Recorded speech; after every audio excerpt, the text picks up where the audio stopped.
بسم اللہ الرحمن الرحیم۔ ڈیئر اسٹوڈنٹس، آج کا ہمارا ٹاپک ہے 1956 کے آئین کی ناکامی کے اسباب۔ پریویس لیکچر میں ہم 1947 سے 58 تک جو پارلیمانی ادوار ہے اور اس میں جو بھی پرائم منسٹر چینج ہوتے رہے ان کی ایڈمنسٹریشن کے معاملات جو ہیں ان کو ڈیٹیل میں ڈسکس کر چکے ہیں، اور 1956 کے آئین کو بھی ہم ڈیٹیل میں ڈسکس کر چکے ہیں۔ یہ پاکستان کے چوتھے پرائم منسٹر چودھری محمد علی کی دور وزارت میں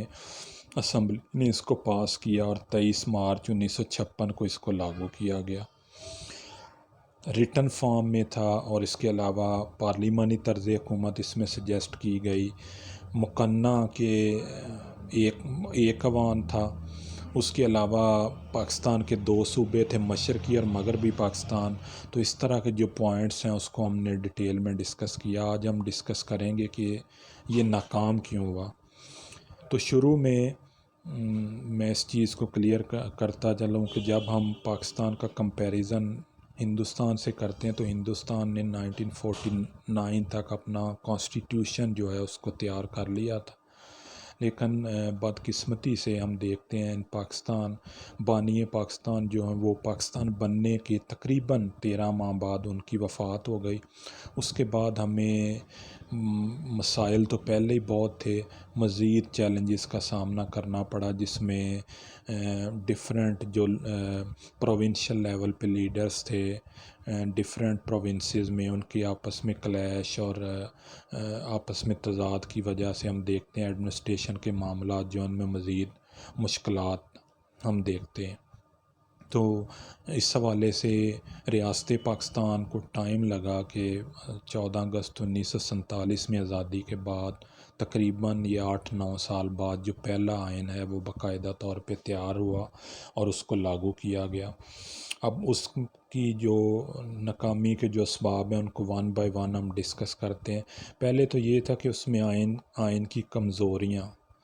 کہ 23 مارچ 1956 کو دستور کو باقاعدہ طور پہ نافذ کر دیا گیا، لیکن جو طریقہ انتخاب ہے اس حوالے سے اس آئین میں کوئی کلیئرٹی نہیں تھی۔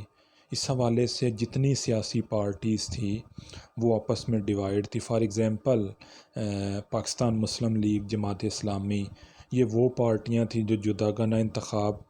کی سپورٹ میں تھی، جبکہ اس کے برعکس جو دوسری سیاسی پارٹیاں ہیں وہ بھی میجر تھی، عوامی لیگ تھی، نیشنل عوامی پارٹی، ریپبلکن پارٹی، وہ مخلوط طریقہ انتخاب اس کو سپورٹ کر رہے تھے۔ تو اس حوالے سے ہم دیکھتے ہیں کہ 56 کے آئین کے بعد بھی ہم نے دیکھا اگلے 1-2-3 سال میں باقاعدہ طور پہ پاکستان میں جنرل الیکشن نہیں ہو سکے۔ اس کے بعد نمبر 2 ہے قیادت کا فقدان۔ تو قائد اعظم محمد علی جناح کی وفات اور لیاقت علی خان کی شہادت جو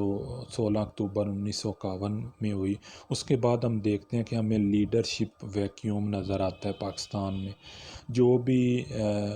لوگ آتے رہے تو وہ ان کے جو قرب و جوار میں جو لوگ تھے وہ مخصوص مقاصد کے لیے ان کو استعمال کرتے رہے۔ تو اس سے جو ایک ابتدا تھی جس کو سپورٹ کر رہے تھے محمد علی جناح کی، ایک جمہوری سیٹ اپ چلنا چاہیے، اس حوالے سے بہت ساری مشکلات کا سامنا کرنا پڑا۔ اس کے بعد ہم دیکھتے ہیں کہ نمبر 3 سیاسی پارٹیز کا کوئی مثبت کردار ہمیں نظر نہیں آتا۔ ہوتا تو یہ ہے کہ پارلیمانی جمہوریت میں جو سیاسی پارٹیز ہیں وہ بڑا مثبت کردار ادا کرتی ہیں، لیکن ادھر ہمیں سیاسی پارٹیز میں صوبوں میں جو میجر لوگ تھے ان کے آپس میں کلیش کی وجہ سے پھر ہمیں بے شمار سیاسی پارٹی ابتدائی دور سے ان میں صوبائیت کا عنصر ہمیں نظر آتا ہے، جو کہ بہرحال ایک اسٹرانگ فیڈریشن یا اس حوالے سے اچھا نہیں، اور ایک ڈیموکریٹک سیٹ اپ کے لیے بھی وہ اچھا نہیں۔ اس کے بعد نمبر 4 ہے بے اصول سیاستدان، کہ سیاستدان انہوں نے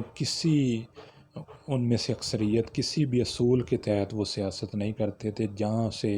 جب ان کا جی چاہتا ہے وہ پارٹی کو چینج کر لیتے ہیں، اور کوئی ان کا اصولی موقف نہیں، جہاں سے ان کو نظر آتا ہے کہ ان کو ان کے مفادات عارضی طور پہ ان کی پروٹیکشن ہوگی، وہ اس چیز کو تعین فوراً کر لیتے تھے کہ ہمیں پارٹی چینج کر لینی چاہیے۔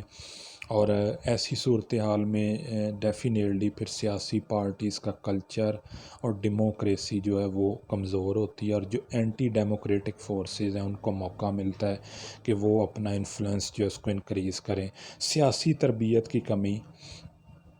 تو زیادہ تر ہم دیکھتے ہیں سیاسی پارٹیز میں اس ٹائم ہمیں کوئی تربیت نہیں نظر آئی، یعنی ہم دیکھتے ہیں کہ پاکستان بننے میں آل انڈیا مسلم لیگ نے بڑا مثبت کردار ادا کیا، لیکن اس میں جو شخصیات تھے جس طرح محمد علی جناح، لیاقت علی خان، یہ شخصیات چند سال کے بعد ہم دیکھتے ہیں 3-4 سال، یعنی جناح صاحب تو 1948 اور لیاقت علی خان 51، تو وہ ان کی وفات کے بعد ہمیں کوئی ایسے تربیت یافتہ لوگ نہیں نظر آتے جو سیاسی پارٹیز کو صحیح سمت میں لے جائے۔ ایون ہم دیکھتے ہیں کہ پاکستان مسلم لیگ جو پہلے آل انڈیا مسلم لیگس تھی، اس کے بھی ڈیفرنٹ فیکشنز بننے لگے، اور اس میں بھی ذاتی مفادات کو چیزوں کو مد نظر رکھنے والا معاملہ ہمیں نظر آتا ہے۔ انتخابات کا التوا، تو قیام پاکستان سے 1958 تک ہمیں کوئی بھی نیشنل لیول پہ انتخابات کا معاملہ نہیں نظر آتا۔ اس میں بھی ہمیں پرسنل انٹرسٹ پولیٹیشنز کے نظر آتے ہیں۔ کچھ کو تو یہ تھا کہ اگر ان کے پاس پراپر کانسٹیٹوینسی ہی نہیں، حلقہ انتخاب جہاں سے وہ الیکشن لڑ سکیں، تو اگر پراپر الیکشن ہو گئے تو وہ تو دوبارہ الیکٹ ہی نہیں ہوں گے۔ اس کے بعد معاشی عدم استحکام، معاشی عدم استحکام، چونکہ جب آپ دیکھتے ہیں کسی بھی ریاست میں جو بھی سسٹم ہے پارلیمانی، اگر وہ پراپر فنکشننگ نہیں کر رہا تو اس کا نقصان ہوتا ہے، اور ہم دیکھتے ہیں ادارے جو ہیں وہ بھی اپنی فنکشننگ پراپر نہیں کر رہے ہوتے، چونکہ بار بار جس طرح ہم نے دیکھا پرائم منسٹر چینج ہوتے رہے، تو اس کے بہرحال پاکستان کو نقصان ہوا۔ اور پھر ہم دیکھتے ہیں کہ مغرب